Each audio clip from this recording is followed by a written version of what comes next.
Last week, I covered some common and lesser known IRS red flags that can trigger audits for individuals. If you haven't seen it, check it out. It will help you prepare for tax season and avoid accidental missteps that could land you in trouble. This week, I'm diving into IRS red flags for sole proprietors and business owners. There is a lot of bad tax advice online that makes it seem like owning a business or having self-employed income gives you a free pass to write off nearly everything and slash your taxes to zero. You might hear the so-called experts suggesting shady things as writing off personal vacations labeled as business trips, deducting private chef costs as part of business meetings, or buying vehicles and claiming 100% of the cost without ever driving them. Yes, business owners have more opportunities to reduce their tax bills, but don't be fooled. Claiming excessive deductions or misusing write-offs can put a target on your back. If you blindly follow such advice without understanding the rules, it can lead to serious problems. In this video, I'll clear up the misconceptions and walk you through the red flags to avoid as a business owner, so you can stay compliant while protecting your bottom line. Let's dive in. One of the most common red flags is underreporting income. The IRS has access to third-party payment systems like 1099-K forms from platforms such as PayPal, Square, or Stripe, as well as bank records.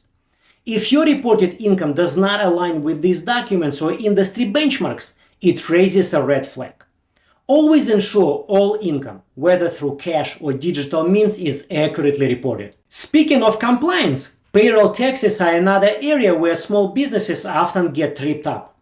Consistently missing payroll tax deadlines or failing to file is a major red flag for the IRS, leading to penalties and increasing the likelihood of an audit.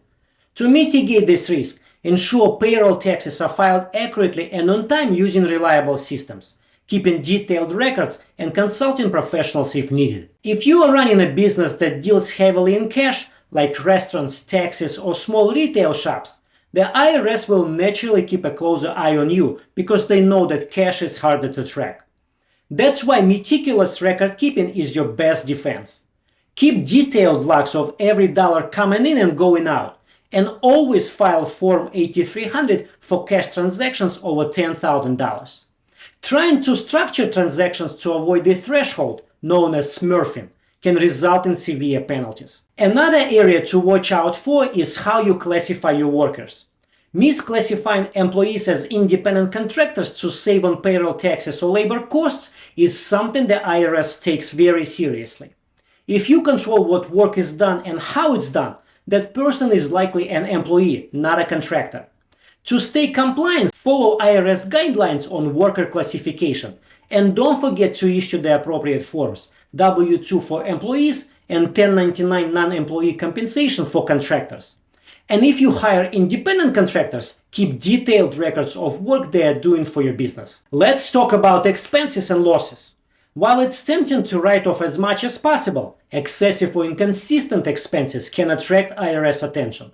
For example, charging all your meals during the workday as business expenses might seem harmless, but it's a red flag. It's okay to claim legitimate expenses, just make sure they are reasonable and well documented. If your business shows losses year after year, the IRS may start questioning whether it's a legitimate business or just a hobby.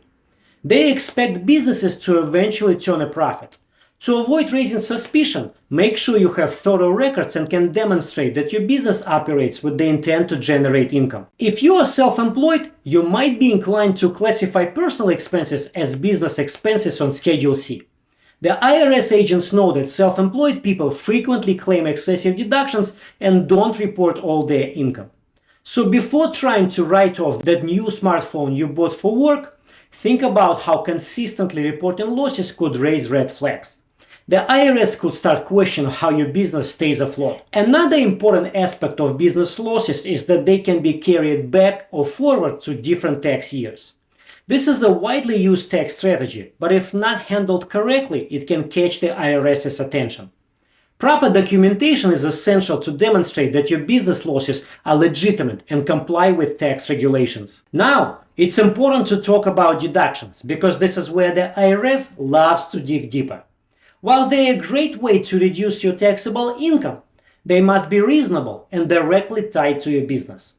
According to the IRS, expenses must be both ordinary and necessary.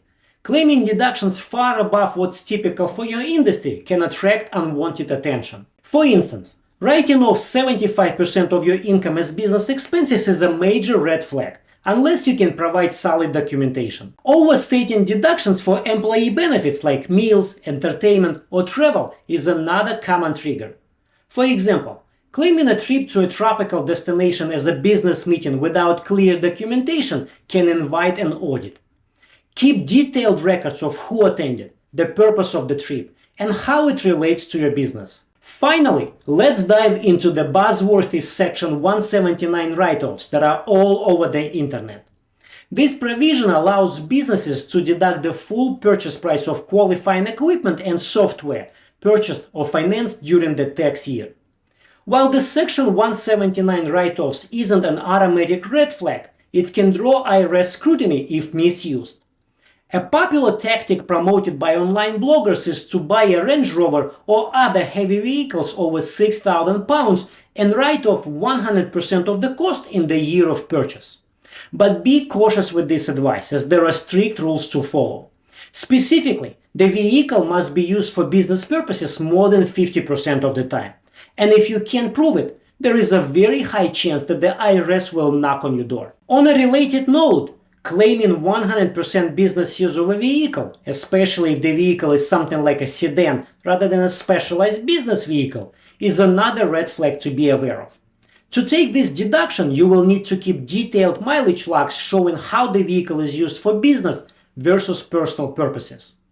Without proper documentation, you risk having the deduction denied and facing penalties. Let's shift to some triggers that might not be as obvious but are equally important. If you run an S-Corp and pay yourself an unusually high salary while leaving little for business profits, the IRS may take notice. Conversely, paying yourself a low salary to avoid payroll taxes can also be problematic. Strive for a reasonable salary based on industry standards and your role within the company. If your business manages inventory, inconsistencies in reporting beginning and ending inventory levels can catch the IRS's attention. If your inventory costs fluctuate wildly without explanation, the IRS might dig deeper into your books. Using proper accounting methods and reconciling inventory levels regularly can help avoid this. The research and development credit is a valuable tax break, but a common target for IRS audits. The IRS flags fraudulent claims and promoters pushing businesses to misuse the credit by inflating expenses or claiming routine activities. To qualify, research must involve experimentation and address uncertainty. Activities like customer-funded research, adapting existing products, or post-production work don't qualify. Misuse of this credit can lead to serious IRS scrutiny. Some limited partners and LLC members who don't file Schedule SE or pay self-employment taxes are on the IRS's radar. The agency has an ongoing audit campaign involving the issues of when limited partners and LLC members in professional service industries owe self-employment tax on their distributive share of the firm's income. Finally, let's touch on partnerships, a key area where the IRS is ramping up scrutiny. Partnerships, particularly those that don't pay corporate income taxes, are under the microscope. Tiered partnerships, structures where one partnership owns another partnership, are under heightened scrutiny because they can be used to obscure income or shift profits to avoid taxes. This type of layering makes it harder for the IRS to trace the flow of income, but with increased resources and sophisticated audit techniques, they are cracking down on these practices. If you are involved with a partnership, make sure that income and deductions are accurately reported to avoid raising red flags. Another focus for the IRS regarding partnerships is the use of valuation discounts to reduce transfer taxes on assets for future generations. While valuation discounts are a legitimate estate and tax planning tool, using overly aggressive discounts to significantly undervalue assets can trigger an audit. The IRS carefully evaluates these cases to ensure that discounts accurately reflect the market value of the assets and are not being used to evade taxes. Proper documentation and professional appraisals are essential to defend any valuation discounts claimed. Navigating IRS red flags as a business owner can feel overwhelming, but with the right knowledge and preparation, you can confidently minimize your risk. The key is to be proactive.